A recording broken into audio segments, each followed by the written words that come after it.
بسم الله الرحمن الرحيم. نواصل درس المتتاليات العددية بعدما تعرضنا للمتتالية الحسابية. تعرضنا للمرة الثانية إلى المتتالية الهندسية. شفنا الصيغة متى تكون متتالية هندسية، عبارة حدها العام ومجموع حدود متتابعة لها. كتطبيق الأول خدينا ان متتالية معرفة كما يلي: معرفة بحدها الأول يوسف يساوي 6، ومن أجل كل ان عدد طبيعي ان بلس 1 تساوي 3 ان ناقص 10. المطلوب كان حساب U1 U2 U3، يعني عوضنا ان بصفر ووجدنا ان تكتب بدلالة يوسف ولقينا قيمتها، وكذلك بأن يساوي الواحد حصلنا على U2 بدلالة U1 و U3 بتعويض ان باثنان لقينا قيمة U3. السؤال الثاني كان برهن أو تحقق أن UN ليست حسابية ولا هندسية، فتكون UN متتالية حسابية إذا كانت تكتب من الشكل UN بلس 1 تساوي UN ناقص 10، ونقول حسابية وأساسها ناقص 10، لا سيما بما أن حدها UN مضروب في 3 فهي ليست حسابية. إذا كانت UN تكتب من الشكل 3 في UN بلس 1 هي 3 في UN، نقول عندئذ أن UN هندسية وأساسها 3، لا سيما من ضفنا هذا العدد ناقص 10 فأصبحت متتالية لا حسابية ولا هندسية. يعني حين نحسب الفرق UN بلس 1 و UN غادي نحصلوا على عبارة فيها ان، وبالتالي ما عندناش عدد ثابت، إذا ليست حسابية. وبقسمة النسبة UN بلس 1 على UN نحصلوا على النسبة الثانية اللي هي أيضا مكتوبة بدلالة ان، وبالتالي ماشي عدد ثابت، وبالتالي ليست هندسية. الآن رفقنا المتتالية UN بمتتالية أخرى سميناها VN، حيث حدها العام VN راه يكتب UN ناقص 5. سؤال ألف: برهن أن VN هي متتالية هندسية يطلب تعيين أساسها وحدها الأول. فمن أجل كل n عدد طبيعي لدينا النسبة VN بلس 1 على VN راهي تساوي UN بلس 1 ناقص 5 على UN ناقص 5. بتعويض UN بلس 1 بالقيمة تاعها اللي هي 3 UN ناقص 10 ناقص 5 على UN ناقص 5 نحصلوا على 3 UN ناقص 15 على UN ناقص 5. بإخراج 3 عامل مشترك نحصلوا على UN ناقص 5 وفي المقام UN ناقص 5. بعد اختزال نجد 3. فانطلاقا من هذه العلاقة فنستنتج أن VN هي متتالية هندسية وأساسها كولون راه يساوي 3. فيبقى لنا حساب حدها الأول، وحدها الأول في صفر، حيث في صفر من هذه العلاقة عوضنا ان بصفر هو يوسف ناقص 5. بتعويض يوسف بقيمته اللي هي 6 فنجد أن في صفر راه يساوي الواحد. إذا من هذا السؤال استنتجنا أن VN هي متتالية هندسية حدها الأول هو الواحد وأساسها هو 3. VN متتالية هندسية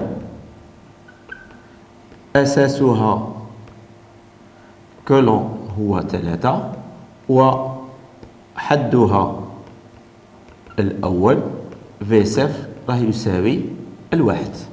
هذا بالنسبة للسؤال ألف. ب اكتب V1 بدلالة N واستنتج UN بدلالة N. اكتب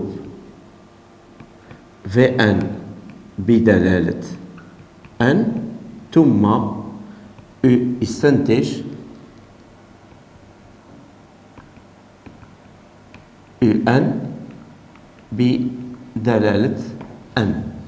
بما أن V1 متتالية هندسية يمكن كتابة حدها العام بدلالة N. فبالنسبة لحل هذا السؤال، من أجل كل N من غران N لدينا أن Vn راه يساوي V صفر في الأساس أس N.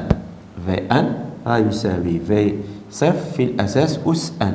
V صفر هو الواحد والأساس هو 3.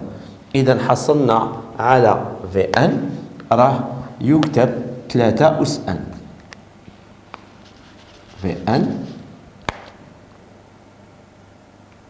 هو V صفر في الأساس أس N، يعني راه يكتب 3 أس N. والعلاقة اللي تربط Vn ب UN من هذه نعلم أن Vn هي UN ناقص 5. إذا UN راه يساوي Vn زائد 5، وعليه من أجل كل N من N مجموعة الأعداد الطبيعية UN راه يساوي 3 أس N زائد 5، وبالتالي استنتجت الحد العام للمتتالية UN اللي هي لا حسابية ولا هندسية. حين ربطناها بمتتالية هندسية استنتجنا حدها العام بدلالة N.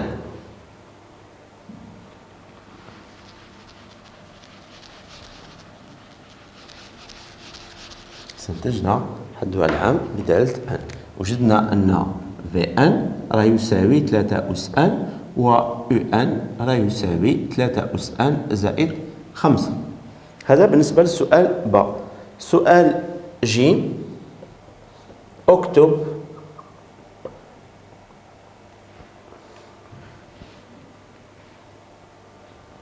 المجموعين S1 هو V صفر زائد V1 حتى Vn، و S2 اللي هو U صفر زائد U1 حتى UN بدلالة N. نكتب كلا المجموعين بدلالة N.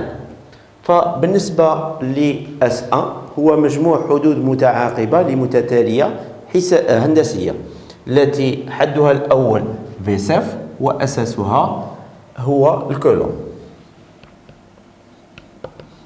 S1 من أجل كل N من N عندنا S1 اللي هو مجموع حدود متعاقبة لمتتالية هندسية راه يساوي الحد الأول V صفر في الأساس أس عدد الحدود اللي هو N زائد 1 من V صفر حتى Vn ناقص 1 على الأساس ناقص 1.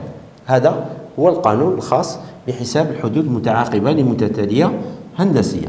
V صفر راه يساوي 1، الأساس راه يساوي 3، إذا نحصلوا 3 أس N زائد 1 ناقص 1 على 3 ناقص 1 اللي هو 2. إذا ها هي عبارة S1 بدلالة N. الآن بالنسبة للمجموع S2 اللي هو U صفر زائد U1 حتى UN. نعلم من العلاقة اللي تربط UN ب Vn أن UN راه يساوي Vn زائد 5، وبالتالي U صفر هو V صفر زائد 5. العدد U1 هو V1 زائد 5، وهكذا نواصل حتى نصل إلى UN اللي هو Vn زائد 5. فبنزع الأقواس نجمع الحدود في صفر في 1 حتى في ان اللي هو اس 1، ونجمع الأرقام الثابتة 5 زائد 5 زائد حتى نصل إلى الحد الأخير 5، وبالتالي عندي 5 في عدد الحدود اللي هو n بلس 1.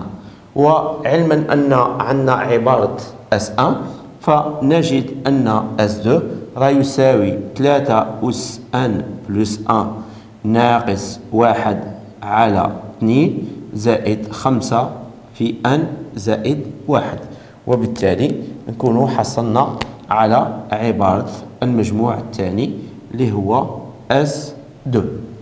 فمن هذه المعلومات استنتجنا عبارة الحد العام ومجموع للمتتالية UN مكتبناهم بدالة ان، وذلك باستعمال علاقة اللي هي أن ربطنا المتتالية تاعنا UN اللي هي لا حسابية ولا هندسية بمتتالية أخرى التي نعرف طبيعتها. فمن خلال هذه الطبيعة اللي كانت هي هندسية استنتجنا ولقيناها أن و UN حدها العام ومجموعها بدلالة ان، ونكون انتهينا مع هذا التمرين الأول. فنواصل درس المتتاليات اللي هي الحوصلة بين الحسابية والهندسية بإتمامها بالتمرين الثاني الذي سنراه في الحصة المقبلة إن شاء الله.